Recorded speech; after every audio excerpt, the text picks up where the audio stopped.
Olá, irmãos, bem-vindos ao CCD Podcast. Meu nome é Felipe Macedo. Vamos estar lendo hoje a terceira parte da nossa série, o Shabá. A citação dessa semana é a significância do dia do Senhor no domingo. Vale a pena levar em consideração que Jonathan Edwards viveu no século XVIII e até então o dia do Senhor, como o domingo, era raramente contestado. Então, apesar de alguns dos seus argumentos não soarem completamente corretos, isso tem mais a ver com a mudança em doutrina, ou melhor dizendo, com a falta de doutrina que hoje em dia temos em muitas igrejas. O questionamento do domingo como o dia do Senhor foi algo que começou a acontecer com mais frequência depois do século XIX. Então, não pense que ele está errando por ele não conhecer os tempos posteriores, né? Os séculos 19, 20 e 21, porque ele não viveu nessa época. Então, levando isso em consideração, vamos começar aqui.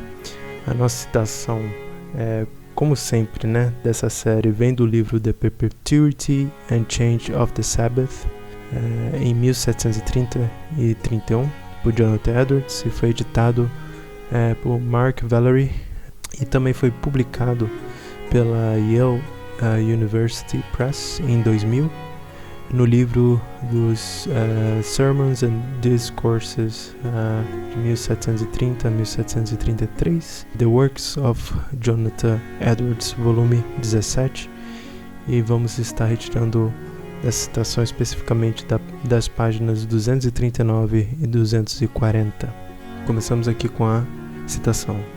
Cristo honrou, evidentemente, de propósito e desígnio, peculiarmente, o primeiro dia da semana, o dia em que ressuscitou dos mortos, tomando esse dia da semana de vez em quando para aparecer aos apóstolos, e também tomando esse dia para derramar o Espírito Santo sobre os apóstolos. Podemos ler isto em Atos 2. Pois este foi no primeiro dia da semana, sendo Pentecostes, que foi o primeiro dia da semana, como também vemos em Levítico 23, 15, 16. E derramando o seu Espírito sobre João, e dando-lhe as suas visões nesse mesmo dia, no domingo, em Apocalipse 1:10. Sem dúvida que Cristo tinha sua significância no seu dia. Ele honrava esse dia assim, de forma distinta. Em segundo lugar, é evidente pelo Novo Testamento que esse era especialmente o dia da adoração pública da igreja cristã primitiva pela direção dos apóstolos. É-nos dito que este era o dia em que eles costumavam a se reunir para partir o pão, com a aprovação dos apóstolos, na medida em que pregavam a eles nesse dia, e portanto, sem dúvida, isso era feito pela sua direção, quando lemos Atos 20, versículo 7, que diz: E no primeiro dia da semana, ajuntando-se os discípulos para partir o pão, Paulo, que havia de partir no dia seguinte, pregava a eles e prolongou a prática até meia-noite. E assim também o Espírito Santo teve o cuidado de que as contribuições públicas deveriam estar nesse dia em todas as igrejas e não em qualquer outro dia, como aparece também no nosso texto.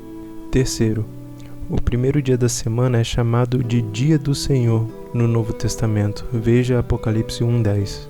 Alguns dirão: como sabemos que este era o primeiro dia da semana? Todos os dias é o dia do Senhor. Mas essa frase é ridícula, pois o intuito de João era nos informar quando ele teve essas visões. E se por dia do Senhor entendêssemos que poderia ser todos os dias, como saberíamos o dia de que João queria nos informar? Mas o que se entende por essa expressão, sabemos exatamente da mesma forma que sabemos o significado de qualquer palavra no original do Novo Testamento, ou o significado de qualquer expressão em qualquer língua antiga, ou seja, pelo que achamos ser a intenção universal e a significação da expressão nos tempos antigos. A expressão "o dia no Senhor" é encontrada sendo usada nos escritos antigos da igreja cristã e outros escritores, até nos dias dos apóstolos, e significa o primeiro dia da semana. E a expressão implica nela a santidade do dia, pois sem dúvida que o dia é chamado o dia do Senhor, assim como a Santa Ceia é chamada a Ceia do Senhor, que é assim chamada porque é uma ceia santa a ser celebrada em memória do Senhor Jesus Cristo e da sua redenção. Portanto, este é um dia santo a ser celebrado em memória do Senhor Cristo e da sua redenção. Em quarto lugar, a tradição da Igreja, de geração em geração, apesar de não ser uma regra, é uma confirmação da verdade neste caso. Nós encontramos em todos os relatos que foi o costume universal da Igreja cristã, em todas as eras, inclusive na era dos apóstolos, de guardar esse dia. Nós lemos nos escritos disponíveis dos primeiros 3 séculos da Igreja que os cristãos guardavam o dia do Senhor, o domingo, e vemos isso nos séculos posteriores também. Não há nenhum relato que contradiz isso. Este dia foi guardado em todo esse tempo por cristãos em todos os países do mundo, por mais que os mesmos tenham diferentes opiniões por causa de suas denominações.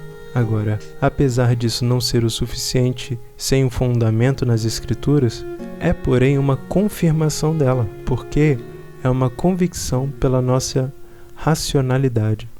A razão pode grandemente confirmar as verdades reveladas na Escritura.